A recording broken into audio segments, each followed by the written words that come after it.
As we reflect back on the year 2024, for Tesla, it's been a real roller coaster. We saw the stock hit its all-year low at $138.80 on April 22nd to only triple in recent days. Tesla started the year with a significant dip in deliveries, but showed signs of recovery from Q2 to Q3, with Q3 delivery numbers surpassing those of the same period in the previous year. The 1010 event, We Robot event, and the election were key catalysts that started the ball moving again in the terms of the stock. So what's in store for 2025? Let's go through some of the more important catalysts and milestones to come. Joining me is Hans Nelson. I think, Hans, you were here in 2024, weren't you? Thank you for been around me. a little bit. Yeah. Here, there, Yeah, and that's good. everywhere. So, many of us have earned the right to be called Tesla investors. We've been through many highs, many lows, ups and downs. In fact, it just feels like there's been more lows than not, especially the last 2 or 3 years. So curious to see what you think happened in 2024. Here's some of the headlines that happened in the last year, right? Look at some of these headlines. Tesla raises $80 billion in valuation after Musk's sales warning. Releases fourth quarter, of course, aims to ship Roadster car next year. Awful quarter. Wall Street on edge of delivery numbers, right? Shares fall after deliveries drop 8.5% from a year ago. Elon talked about Robotaxi coming on August 8th, 8/8 event. And people think, he's just doing that because he's trying to change the conversation. Aims to launch his FSD software in China. But nothing has happened in there yet. Of course, they gave guidance now. It's the first quarter of next year. Then he started doing more and more drops of demos of Optimus bot. And these things are happening. Further, people think that the Robotaxi were delayed. There was that article from, was it Reuters? That said, or Bloomberg, that said that, I think it was Reuters, yeah. The $25,000, the car is no longer available. So just people were being fed information that was like some parts true, some parts wrong. Yeah, tell me what you think of what happened in 2024. Well, yeah, it's definitely been a roller coaster year. I think that's a good name for it, especially with the amount of rebound that we've seen in the stock and in the sentiment around the company, over the last few months. It does remind me a lot of some of the pre-2020 days in Tesla where, I remember just fighting through all the FUD. There was lots and lots of noise out there about the company and how Elon was a terrible CEO and they were probably going to go bankrupt and just, all these different misconceptions about the cars, about the company. And I like those times in the story actually, because that's usually when you can do a good job leaning into the noise, buying the story if you believe in the long term. And so that's when I built most of my allocation in Tesla between 2018 and 2019. And I didn't really have dry powder to go heavier into the story here over the last year. But for those people who did, I think those were the conditions that are ideal entry points into a story like Tesla, where their ambitions are so grand. And if they are able to execute on the story, there's a lot more room to run. But if you like to be strategic about when you get in, then you'd rather get in when everybody doubts and when everybody hates it, compared to when everyone is just, having a heyday and there's a party and the bulls are all happy. But, when you're buying point in the cycle, when everyone's excited, then usually that makes it harder for you to outperform on that over the near term, not necessarily over the long term. So I think that we've seen both of those seasons now in this same single year. There have been some great buying opportunities. And then there have been some, probably good selling opportunities here recently. We'll have to see moving forward if the normal pattern holds for Tesla stock. Usually the end of the year is always really good, and then the beginning of the year, not so much. So we could see some headwinds in Q1 and Q2 of next year unless we just see some massive levels of execution and some game changing results in the financials. But that's just kind of the cycle of things. And for someone like myself, who, I'm just buying and holding, and I have like a very small exposure to some leap contracts that I have held and will continue to hold, then it all is just the normal noise and the normal cycles of listening to the market scream prices at you, like Warren Buffett likes to talk about. Being in the stock market is like having someone come to your house and just scream amounts that they're willing to pay you for your house every day. And if you're not planning to sell, then after a while you're like, okay, whatever, Yeah. just tune that It's out. it's everything you said, of course. It's easier said than it is done. Going through those, drops, the sentiment fell. Everybody seems to be just saying the company's not doing well.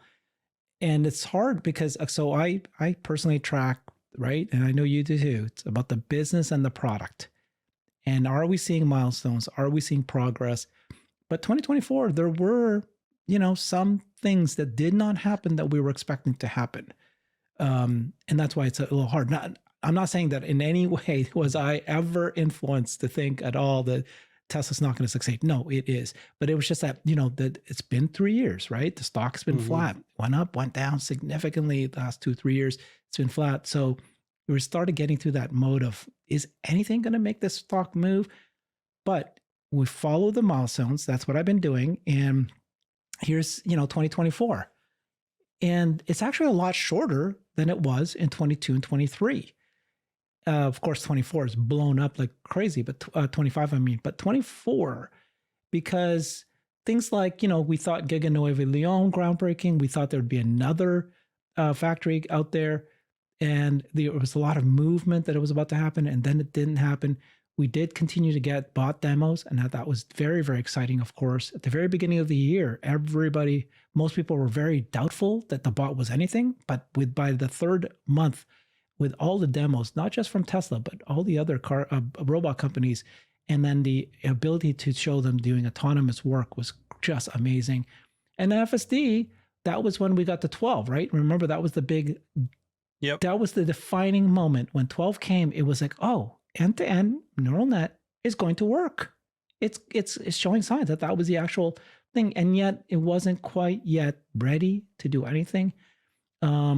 We were waiting for, of course, the compact car unveil, which happened in October. And this is basically when things turned. But you see what I mean? Like from the beginning to October, it's actually very few milestones that the company did. I can agree with you on the discrete number of milestones, but I think the significance of the milestones this year has been massive. And so that's one of the reasons for me as a long-term holder. 2024 was a phenomenal year because we did 3 things that are just insane. The rollout of an end-to-end neural network, like it's just one of the things in your list here, but that is massive, massive, massive, huge implications. And especially then one thing that's not on your list that I think is huge for the completion of the story is that first we built out Cortex. Yeah. With its almost, it's probably got 80,000-ish H100s in it this year. So we built that out, but then we trained a model on it.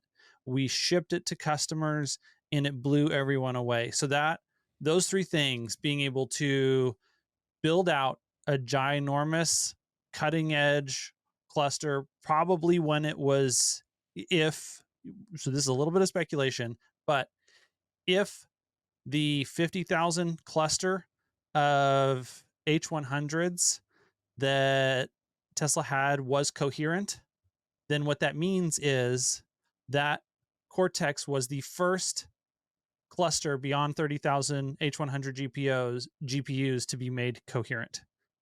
I don't know if it was or was not coherent. It's highly possible that it was. If it was, that was a phenomenal technical breakthrough that went completely under the radar. And then quickly got surpassed by XAI with their 100,000 H100s. If they were not coherent, they can easily be made coherent now. And then all of that is, nerdy mumbo jumbo to most people, but what it shows up in is the results of version 13 being shipped to customers Yeah. in the year, and it being a massive leap forward. So we got to neural nets, and the reason we're like, oh yes, finally we have an end-to-end neural network architecture is because, not because version 12 was going to solve everything, but because an end-to-end neural network approach was the scalable solution. It is the Scalable. A architecture that can Yeah. potentially get us there. And Yeah. version 13 shows you how much each of these end-to-end neural network steps is able to progress the state of the technology forward. So we shipped the first A architecture, then and I'll call FSD version 12 probably like a D in this A architecture. So version 12 is good. It solved a whole bunch of problems, but man, it also has weaknesses. And then version 13.2 looks to be at least a B execution Yeah. on an A architecture. So 12 is a D, or execution on an A architecture. 13 is a B architecture on an A, or a B execution on an A architecture. And that's the initial rollout of version Yeah. 13. We could see the future versions of 13 with a 3 times context window potentially get us all the way into the A execution on an A Wow. architecture. And then we're guaranteed, if we've done all of that, like we didn't even start working on version 13 until the second half of this year. So Yeah. the lag time of starting to work on it to shipping it to customers is inside of 6 months. So by the end of 2025, I think the likelihood that we're able to deliver unsupervised FSD wide to customers by the end of 2025, like the probability of that just went up by at least an order of magnitude. Um, we can see Yeah. line of sight to that happening. So that's all huge. Yeah. And that's really been the bull thesis around Tesla, their ability to justifiably be able to earn that a 4 or 5 6 trillion dollar market cap sometime in the not too distant, medium term future, is all centered on full self-driving, being unsupervised at the very least, being robo-taxi, hopefully even above and beyond that. And they executed on key milestones this year that make that much, much more likely. Then, like you said with the bot, like the bot development that we've seen this year, both from Tesla's team, but also from other players, from Apptronic, from Figure AI. I think we just saw an announcement today that Apptronic has a partnership with Google and their DeepMind team. We've seen that Figure has a partnership with OpenAI, that AI is coming to embodied robotics, and the humanoid form factor is going to be an incredible platform for that embodied intelligence. Um, and Tesla is right there, at least neck and neck with the progress of all those other ones. And then you layer in, well, they have an advantage in training hardware, they kind of have an advantage in manufacturing experience. So, like, I would say the risk profile for Tesla's execution in the Optimus project is lower than the risk profile for an Apptronic or a Figure AI. That doesn't mean that Figure and Apptronic can't succeed. It just means that they have some bigger hurdles in their way than Tesla does. And that the size of the market, like all three of them can honestly succeed in a massive way all at the same time, because the TAM for humanoid robots is so incredibly large, so much beyond what most people even imagine. And so legitimizing that as a Musk option that still lives out above and beyond the robotaxi future or the FSD unsupervised future that is already a massive win for investors. Like those follow on huge business expanding possibilities continue to get created every few years in Yeah. Tesla. You did such a great job summarizing that. Those three big things that happened in 2024. It's just, it really is a lot of progress. It's just that when you compare what happened in the first month to what happened in just the last month or two, right? The first month was signals. Right? You got your FSD 12. Because okay, that's a rate leap, but it's not perfect. But it shows you that end-to-end's working. They started investing in data centers. So you're going, okay, they're working on that.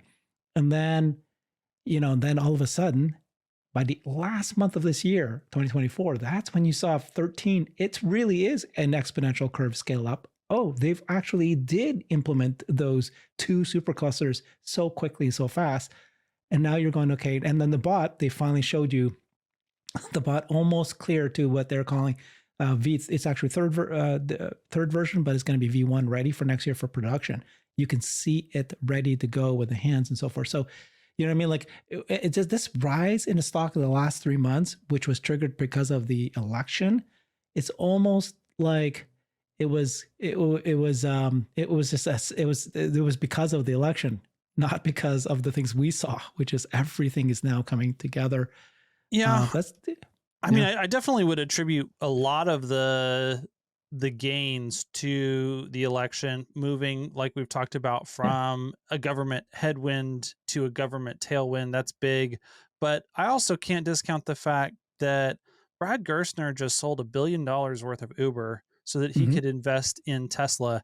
And that's not to say that all of Wall Street or all of VC or all of institutions are necessarily ready to make that bet, but I definitely think it's more than just Brad Gerstner. He's a leader. There's going to be some people that are um, thinking about this space, and seeing him make that move at this point in time will cause them to go ahead. Like they probably were like, I need to think about this as a possibility. And I think now that has released some capital. So I actually do think at least some of this move is attributable just to FSD. And then I have no idea what the size of the market is for, pursuing these humanoid robotic startups at this stage, and who's willing. A lot of people who want to do that, they're going to want to make a isolated bet on that. So they're going to want to invest in either Figure or Abtronic because it's not attached to this other business where they have to take a bunch of risk on execution that's related to businesses that they don't know, businesses that they don't care about. So there's going to be that factor. How much of the overall capital that wants to flow into this space will flow to Tesla kind of remains to be seen, but I wouldn't even put that off the table. That with the advancements that we've seen in FSD V13, it seems like there is carryover between people who are interested in humanoid robots and people who are watching version 13 of FSD, and they're making that connection that the same technology that makes version 13 work, or whatever the future versions of FSD work, has implication, even if it's not exactly the same, to be able to port that from the car into a humanoid robot. The underlying principles, the underlying technologies, the underlying way that you architect a full end-to-end neural network system to operate in the real world, respond to an actual real world environment, do intelligent work, is the same. And it means that it's very likely that the humanoid robotic form factor is going to work in the not too distant future, and so they want to make those bets, make those investments. I agree with you. I think you're right. Yeah, that's a good point. But FSD may be driving already some more investments. Let's take a look at 2025. Here's the list here, and I don't think I've shown it to you yet. Basically, you got the Megapack factory. People are expecting that to be launched, if not even the end of this year. It'll certainly be Q1, and everything's heading that direction. See, I did include the Cortex supercluster. See, Hans? It's here. is here. I wanted to do three Just times. just the next version of it. Yeah, the 100,000, 100,000. Yep. 200,000. I probably should put the B200s in here too, by the way. They're moving so fast. Model Y revised. Looks like that's coming Q1. There's now been several spotting of that in the wild. Affordable vehicle start productions or some sort of thing, some sort of more affordable vehicle Q2. Federal framework for autonomous driving Q2. Some sort of licensing deal first half. FSC China first half. New Megapack factory announced. That was just me throwing that in there. I assume that as soon as you have the factory in Shanghai ready to go and launch, they'll announce a a third location. Affordable vehicles launched. So that was just kind of unveil and some sort of a launch. Then you got FSC Europe. And he did say that at some point, middle half of next year, FSC will have critical interventions safer than a human. And then I don't know if they're going to actually do this, but people are expecting version 14 will be the unsupervised version. And that will come along with the unsupervised ride hailing launch in Texas and California. Then you got your Cortex supercluster, Dojo, lithium refining plant, full operation. In fact, today, they actually, or a week ago, they announced that the first, I don't know, they fed the kiln for the first time. Tesla bought more than 1,000 internal use somewhere in the second half of next year. That's going to be massive if that actually happens. And vehicle sales over 2.2 million. What do you think about this list? Yeah, I agree with a lot of those. In fact, I'm trying to think if there's any milestones that I'm expecting that I don't see here. And as far as I know, those are all the big milestones. And man, some really big ones. I guess the one of the things that I've been looking for as an early indicator that you could add if you wanted to is, hey, whenever Tesla releases a free trial of FSD Hmm. where you finally see the customer take rate spike, Right. um, Mm-hmm. I think that that's going to be a really big moment, as far as signal for investors that FSD has been getting better. We see that version 13 really is a step change so far. Sometime in between where we're at today and when, if we do in fact get to the point that critical, safety critical disengagements are below or really safer than human for FSD, sometime in between here and there, they'll one of those free trials that they give out will be so good Yeah.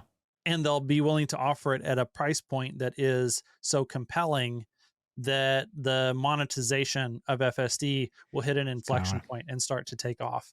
Yeah. And that's one of the signals that I'm watching very, very closely for.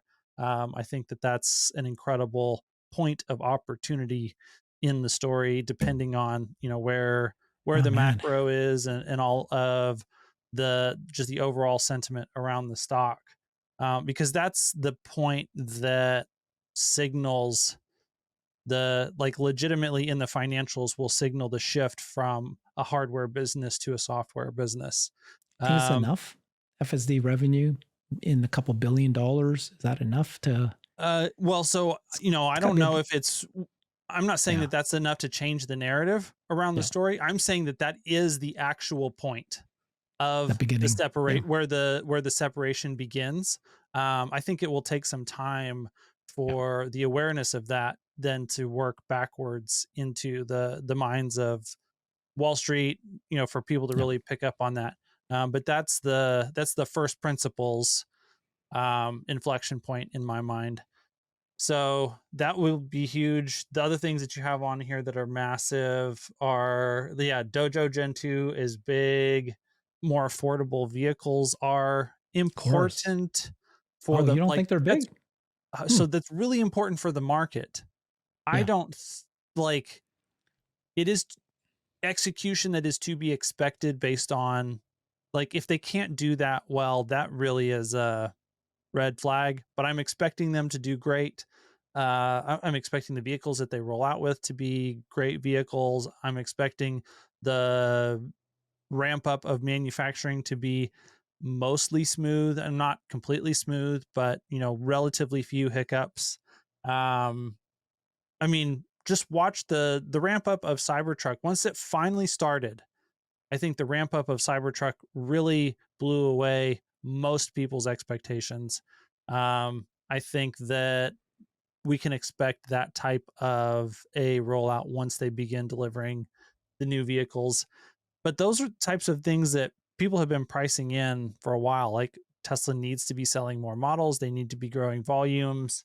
So that's not a story changer Yeah.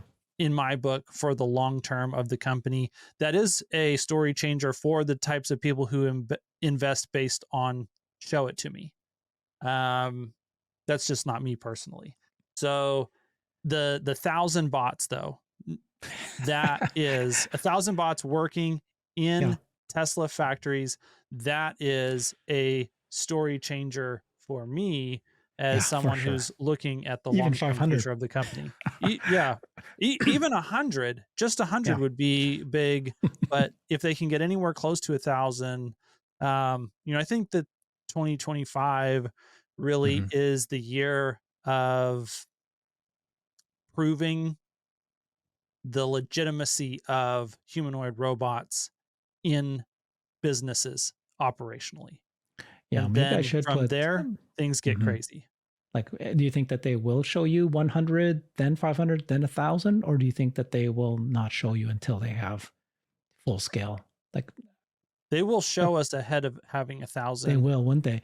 So maybe I should Yeah. put 100 in, like when you see 100, because right now we know that there's 40, and so people know there's 40, but nobody's really excited. There was 20 at Well, the Wii Robot event, but the one of the arms said 44 or something like that, 42. So yeah. So I guess there's a question, which types do they have to be? I really want to see a good number of the robots with the upgraded hand. I think that, I mean, they can find useful work for the Gen 2, for Optimus bots with the Gen 2 hand to do. But I really do want to see mhm. the Gen 3 hand actually in production, in use,